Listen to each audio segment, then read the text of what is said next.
Is it ringing? Yeah. Artie Burns. Mike Tomlin, Pittsburgh Steelers. You healthy? Yes, sir. You ready to do this? Oh, man, I'm ready if you're ready.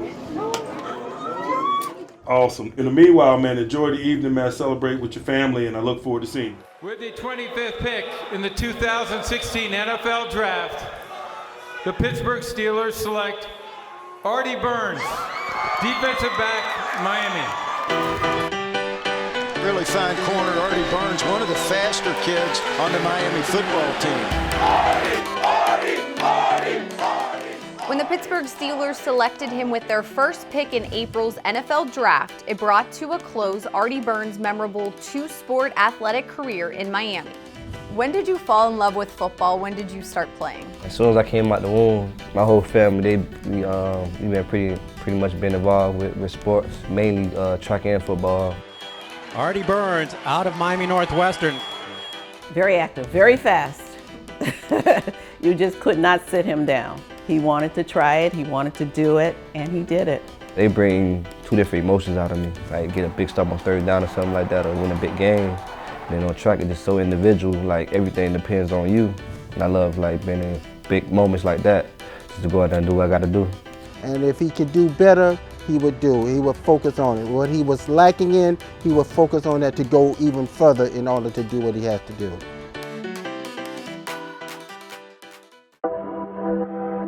Like the rest of his family, Burns attended Northwestern High School in Liberty City, one of Miami's highest crime areas.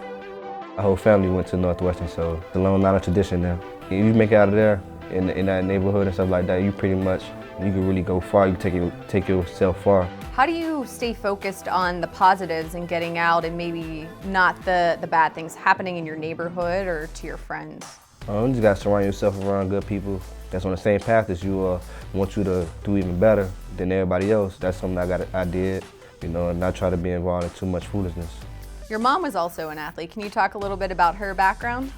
She did track, she did the hurdles, high jump, the 400. And is it true your dad was a coach, your mom was kind of the team mom, and that was pretty much the norm? She felt like she was a coach too also though. What does that mean? I mean, she felt like she got to go out there and tell the coaches what's going on and tell who should be in the game. So she felt like she was a coach. She kept them focused on all type of sports, football, even did baseball. I mean, she just kept them going. And track was the main one that she stayed on and everything. With his mother, Dana, keeping him focused on sports, the accolades poured in for both football and track. In 2012, Burns broke 2 hurdle records at the Bob Hayes Invitational. In 2013, the Miami Herald selected him as the All-Dade Athlete of the Year. In high school, he was a 3-time state hurdle champion, and in college, he broke the American junior record in the indoor 60-meter hurdles as a freshman. His mom, Dana, was there to support him along the way.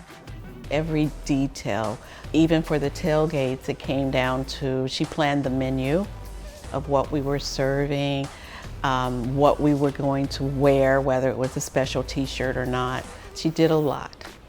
Dana was one that she didn't take no for an answer or nothing like that. If you got out there to run, you got out there to do your best right then and there, and you continued on until you do. She focused on you can do better, you can do better, and she pushed and she pushed and she pushed. Burns was just 10 years old when his father, Artie Burns Sr., was sent to prison for 25 years, and during his final college football season, the unthinkable happened. His mom died of a heart attack on October 27, 2015. He is now responsible for his 2 younger brothers, ages 13 and 16.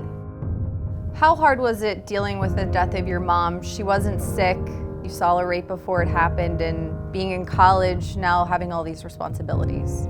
I mean, it was pretty hard at first, but I mean, at the end of the day, you just gotta realize what all the tools you was taught. I mean, because I had plans for her, at this point. This shirt was designed by my daughter, Dana. She put a lot of effort into it, and she had every family member and friend wear it at a tailgate that we did for for Artie. This was one of the last things that she did. And I like to remember her by wearing it. My dad went to jail, you know, my grandparents, they stepped in and they really like the grandparents that everybody want.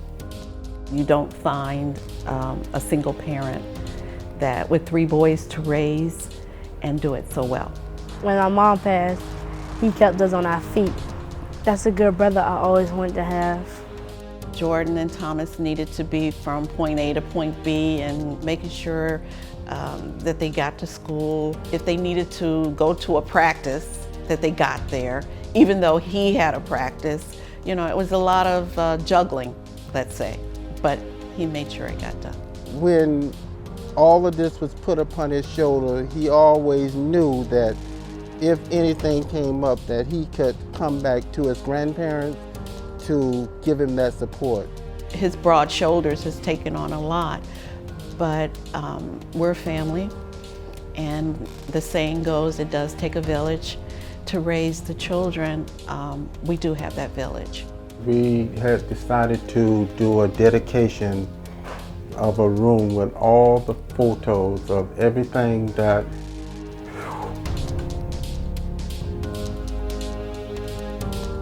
the last time I spoke with her, this was at the game that we had and everything before she died. And I still can't believe it now. Pictures of grandkids, nieces, nephews, friends. My daughter Dana's here, and Artie's right back there. Track. He's really fast on those hurdles. They were playing football at a very young age. It's Dana.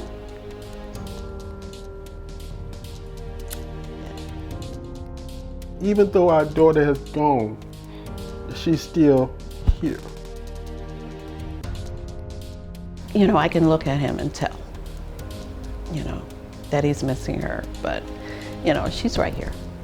She's in his heart. So he should never forget that.